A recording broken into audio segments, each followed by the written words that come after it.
ನಮಸ್ತೆ ನವಕರ್ನಾಟಕ ಟಿವಿಗೆ ಸ್ವಾಗತ. ನವಕರ್ನಾಟಕ ಟಿವಿ ಜನಪರ ನ್ಯಾಯಪರ.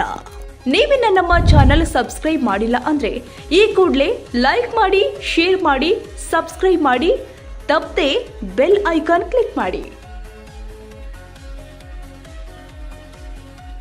ಕೂಡ್ಲಿಗಿ ತಾಲೂಕಿನ ಸಾಸಲವಾಡ ಗ್ರಾಮದಲ್ಲಿ ಸಕಾಲಕ್ಕೆ ಮಳೆ ಬಾರದ ಹಿನ್ನೆಲೆ ಸಮಸ್ತ ಗ್ರಾಮಸ್ಥರು ಹಾಗೂ ಶ್ರೀ ಸಿದ್ದರಾಮೇಶ್ವರ ದೇವಸ್ಥಾನದ ಸೇವಾ ಸಮಿತಿ ಮತ್ತು ವಿವಿಧ ಭಜನಾ ಮಂಡಳಿಗಳ ಸಹಯೋಗದಲ್ಲಿ ಒಂದು ಹಗಲು ಒಂದು ರಾತ್ರಿ ಪೂರ ನಿರಂತರವಾಗಿ ನಿಂತುಕೊಂಡು ಭಜನೆ ಮಾಡುವುದರ ಮೂಲಕ ವಿಶಿಷ್ಟವಾಗಿ ದೈವವನ್ನ ಆರಾಧಿಸಲಾಗಿದೆ.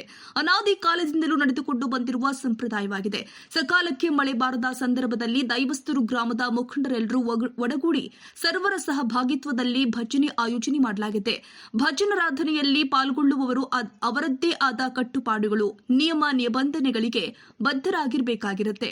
ಅದೇ ರೀತಿ ಸ್ವಯಂ ಪ್ರೇರಿತರಾಗಿ ಭಜನೆಯಲ್ಲಿ ಪಾಲ್ಗೊಳ್ಳಬಹುದಾಗಿರುತ್ತೆ. ಅಂತೆಯೇ ಭಜನಾರಾಧಕರು ದೇವಸ್ಥಾನದ ಅಂಗಳದಲ್ಲಿ ನಿಂತು ಸೋಮವಾರ ಬೆಳಗ್ಗೆ 8 ಗಂಟೆಯಿಂದ ಮಂಗಳವಾರ ಬೆಳಗ್ಗೆ 8 ಗಂಟೆಯ ತನಕ ಮಳೆದೇವನನ್ನ ಕೃಪೆ ತೋರುವಂತೆ ಕೋರಿ ಗ್ರಾಮದ ಆರಾಧ್ಯ ದೈವ ಶ್ರೀ ಗುರು ಸಿದ್ದರಾಮೇಶ್ವರ ದೇವರನ್ನ ನಿಂತ್ಕೊಂಡು ನಿಯಮಾನುಸಾರ ಅಖಂಡ ಸಪ್ತ ಭಜನೆಯನ್ನ ಹಮ್ಮಿಕೊಳ್ಳಲಾಗಿತ್ತು. ಶ್ರೀ ಗುರು ಸಿದ್ದರಾಮೇಶ್ವರ ಭಜನೆ ಸಂಘ ಹಾಗೂ ಗ್ರಾಮದ ಸದ್ಭಕ್ತಾದಿಗಳೆಲ್ಲರೂ ಕೂಡ ಒಗ್ಗೂಡಿ ಗ್ರಾಮಕ್ಕೆ ಹಾಗೂ ನಾಡಿಗೆಲ್ಲ ಮಳೆ ಸುರಿದು ಸಮೃದ್ಧಿಯಾಗಲಿ ಅಂತ ಲೋಕ ಕಲ್ಯಾಣಾರ್ಥ ಆರಾಧಿಸಲಾಗಿದೆ. ಅಂತೆಯೇ ಮಂಗಳವಾರದ ಅಂತಿಮ ಭಜನೆ ಅಂತ್ಯಗೊಂಡು ಶ್ರೀ ಸಿದ್ದರಾಮೇಶ್ವರ ದೇವರಿಗೆ ಮಹಾಮಂಗಳಾರತಿ ಭಜನೆ ಆಡುವುದರ ಸಂದರ್ಭದಲ್ಲಿ ಅಚ್ಚರಿ ಎಂಬಂತೆ ಮಳೆ ಬಂದಿದ್ದು ಮಕ್ಕಳು ನವ ಯುವಕರು ನಿಬ್ಬೆರಗಾಗಿರುವ ಪ್ರಸಂಗ ಕೂಡ ಜರುಗಿದೆ.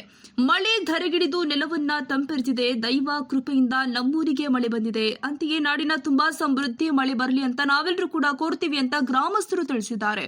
ವರದಿ ಕೆ ತಿಪ್ಪೇಸ್ವಾಮಿ, ಕೂಡ್ಲಿಗಿ, ನವಕರ್ನಾಟಕ ಟಿವಿ.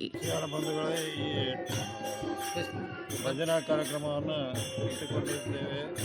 ಈ ದಿನ ಮಳೆ ಇಲ್ಲದ ಕಾರಣ ಮಳೆ ದೇವನನ್ನು ಭೂಮಿಗೆ ಧರಿಗಿಳಿಸಲು ಮಾಡುತ್ತಿರುವ ಸಪ್ತ ಭಜನೆ ಕಾರ್ಯಕ್ರಮ ಸಾಸಲವಾಡದಲ್ಲಿ ಇಂದು ಜರುಗಿತು.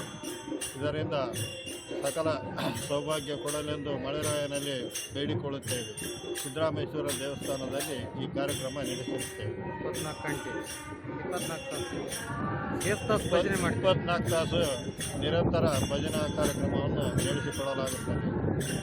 ಮಳೆರಾಯನ